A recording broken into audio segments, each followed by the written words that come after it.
Indus hospital में kidney के surgeon हैं, स्पेशलिस्ट हैं. तो मेरे पास जब कोई ऐसा बंदा आता है तो मेरी आदत है कि मैं उससे उसके शोबे से मुताल्लिक मालूमात लेता हूँ. तो मैंने उनसे काफ़ी देर बिठाया, काफ़ी देर गपशप हुई. तो मैंने उन्होंने अपने मतलब की चीज़ें हमसे पूछी, हमने उनके मतलब की जो नॉलेज है तो वो मैं आपके साथ भी शेयर कर देता हूँ. फ़ायदा है ना, गुर्दे तो अच्छे ही रहे तो अच्छा ही है ना. क्या ख्याल है भाई? गुर्दे तो सबको अल्लाह ने दिए, कोई दुनिया में गुर्दे लेस आदमी तो आज तक मैंने देखा नहीं है. तो जो भाई जिनके गुर्दे नहीं है वो जा सकते हैं, जो गुर्दे वाले हैं वो बैठ के थोड़ी सी बात और सुन लें, फ़ायदा होगा उनको, क्योंकि ये गुर्दे इसी तरह काम करते रहें. तो उन्होंने डॉक्टर ने बताया कि गुर्दे ख़राब होने की एक बड़ी नशा तो है सिगरेट विगरेट, कोल्ड ड्रिंक और नशा, ये तो सब मानते हैं जानते हैं कि कोल्ड ड्रिंक गुर्दों का बेड़ा गर्क करती है, सिगरेट नुकसान पहुंचाती है, नशे की जितनी चीज़ें गुटके मुटके. लेकिन एक बहुत अहम चीज़ ये भी है कि जो विटामिन्स की गोलियां हैं ना, आजकल हर आदमी कुछ ना कुछ खा रहा है, देसी चीज़ें लोगों ने छोड़ दी. आया जो किडनी के स्पेशलिस्ट थे कि ये जो विटामिन्स की गोलियां खाई जा रही हैं, ये इससे भी क्या हो रहा है, गुर्दों में पथरी बनती है. तो और बहुत सारी काफ़ी मुफीद मालूमात, अल्लाह उनको उनकी उम्र में बरकत दे, कम से कम उनके गुर्दे अल्लाह सही रखे, ठीक है ना. ठीक. तो उन्होंने हमें किडनी के बारे में इतनी अच्छी मालूमात दी.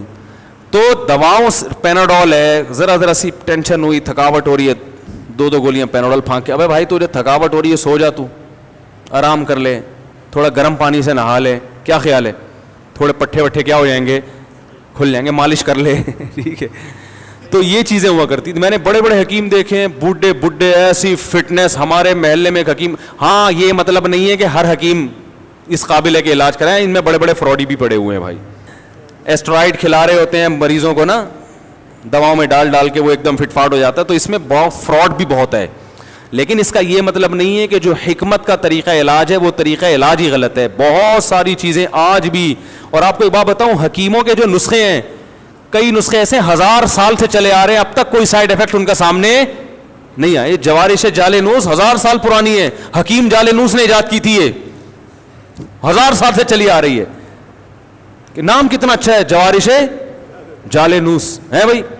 और आपको बता दूं, 2-4 चीजें घर में ला के रख लें, वो खाया करें. और क्या खाएं आप, खमीरा गाओ ज़बान, ये सुबह नाश्ते के बाद 1 चमचा खा लिया करें.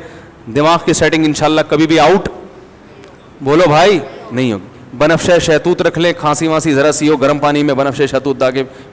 और काली मिर्च के तुम्हारे एक पूरा इस पर बयान है, फोड़े फुंसी हो रहे हैं, काली मिर्च अच्छी तरह चबा के ना निगल लिया करें, ये सब फिटफाट हो जाएंगे इंशाल्लाह. तो बहुत सारे, हमारा जो किचन है अल्लाह ने उसके अंदर इतना कुछ रखा हुआ है कि हमें दवा की तरफ जाने की चंदा ज़रूरत नहीं है. डॉक्टर के पास या दवा के पास उस वक्त जाएं जब बहुत शदीद मजबूरी, और बेचारा डॉक्टर भी मजबूर है दवाएं लिख के देने पर.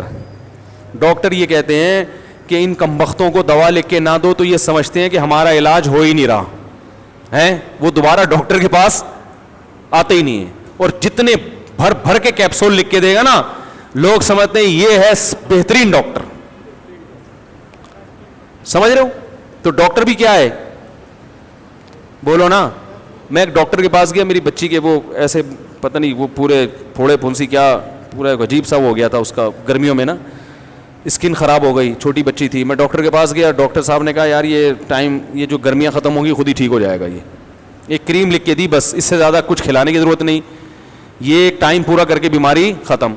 अब ऐसे डॉक्टर के पास लोग जाते हैं, बोलेंगे नहीं नहीं यार बच्ची की स्किन का मसला, और मुझे ऐसे ही बोल दिया कि ये क्रीम लगाओ और बस जाओ ठीक हो जाएगा, और वो ठीक हो भी गई. वो तो ऐसे ही डॉक्टर होगा, बैठते ही क्या करे, सबसे पहले एक इंजेक्शन ठोके, फिर इतनी दवाएं लिख के दे, फिर ये सुबह शाम.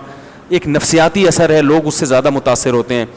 तो एलोपैथी की भी बहरहाल एक तरीक़ा इलाज है, लेकिन हत्तल इम्कान कोशिशें किया करें भाई, छोटी मोटी बीमारियों में दवा खाने की कोशिश ना किया करें, वैसे ही ठीक होने की कोशिश किया करें. ठीक है, परहेज़ के ज़रिए, काली मिर्च के ज़रिए, लहसुन के ज़रिए.